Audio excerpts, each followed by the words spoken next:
¿Es el bautismo en el nombre de Jesús o en el nombre de la Trinidad, Padre, Hijo y Espíritu Santo? Hoy vamos a aclarar esta duda, porque hace un momento me estaban haciendo preguntas sobre este tema, ¿verdad?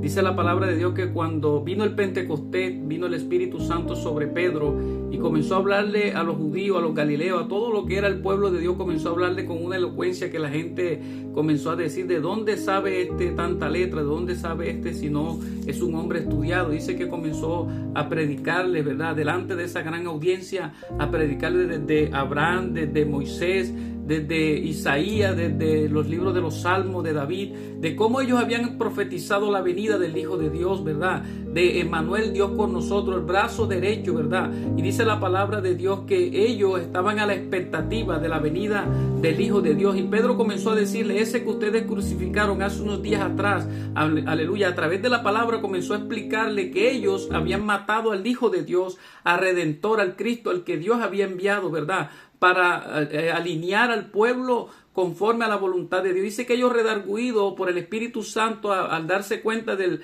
mal tan grande que habían causado, dice que dijeron: ¿qué haremos? Le dijeron a Pedro, y Pedro dijo: bautícense todos en el nombre de Jesús. ¿Por qué le dice así a los judíos? Porque los judíos conocían al Dios viviente, conocían las manifestaciones del Espíritu Santo, pero les hacía falta que se les revelara el Hijo del Dios viviente, ¿verdad? Y por eso Pedro los manda a bautizar en el nombre de Jesús. Acuérdese también que Pablo dice, ¿verdad? A Pedro le fue dado el evangelio de la circuncisión y a mí el de la incircuncisión. Pablo dice: a mí me fue dado el evangelio de los gentiles, ¿verdad? De los que no conocían nada de Dios, porque a nosotros nos mandan a bautizar en el libro de Mateo, ¿verdad? A todos los gentiles, a todos los que no pertenecíamos al pueblo de Dios, nos mandaron a bautizar según la misma palabra, en el nombre del Padre, Hijo y Espíritu Santo. ¿Por qué? Porque los israelitas tenían la fórmula incompleta, nada más les faltaba el Hijo. Acuérdese que hay un hombre estudioso de la palabra llamado Nicodemo, que fue de noche y le dijo: maestro, sabemos que viene de Dios, porque nadie puede hacer los milagros que tú haces si Dios no está con él. Porque ellos veían a Jesús por un espejo de la palabra, por las profecías que habían sido dadas, porque habían visto un Eliseo y un Elías que levantó muertos. Habían visto un Eliseo, ¿verdad?, entregado a Dios, que levantó, aleluya, que sanó las aguas con un puñado de sal, y que sanó una olla con un puñado de harina, y que aún trajeron unos panes para la escuela de los hijos de los profetas, y él puso delante y dijo: comed y alcanzará. Dice que los panes fueron multiplicados, y ellos estaban viendo que en Jesús se manifestaba todo esto. Ahora vemos que Satanás en persona, cuando se le aparece, no le dice: tú eres Dios. Le dijo: si eres el Hijo de Dios.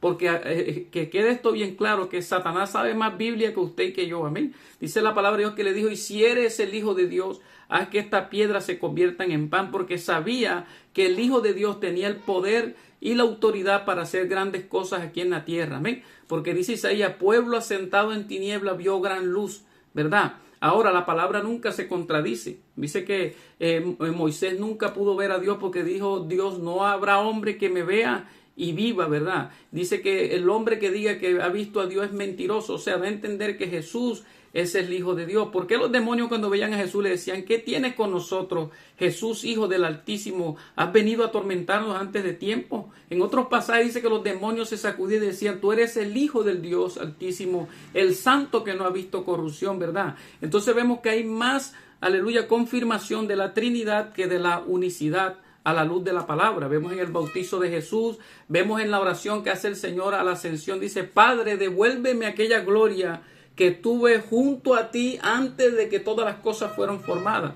Ahora, si usted se agarra de Juan 1:1, que dice que en el principio era el verbo era con Dios y el verbo era Dios. Todo el texto, si usted se lee todo el texto, ahora si usted se queda nada más con esa parte, usted está siendo una persona, ¿verdad?, que está sacando de contexto algo que ya está explícito allí. El texto completo de Juan 1:1 termina diciendo: y por él fueron hechas todas las cosas. O sea, dando a entender que los seres humanos, nosotros fuimos creados por un anhelo de Jesucristo en el corazón, ni siquiera por Dios mismo, por un anhelo de Dios, de Jesucristo, tener, aleluya, hermanos, tener gente, ¿verdad? Por eso dice en las cartas de Pablo, dice, ¿verdad?, en lo cual Jesús es con nuestro hermano mayor, es el sacerdote, el intercesor, es el que nos representa delante del Padre eterno. O sea que cuando usted va a la oración, cuando usted va a interceder, Dios no lo está viendo a usted, Dios no está viendo es a Cristo reflejado en nosotros. Amén. El amor y la misericordia. Pero dice, de tal manera, escuche esto, amó Dios al mundo que ha dado a su único Hijo, para que todo aquel que en él crea no se pierda, mas tenga vida eterna.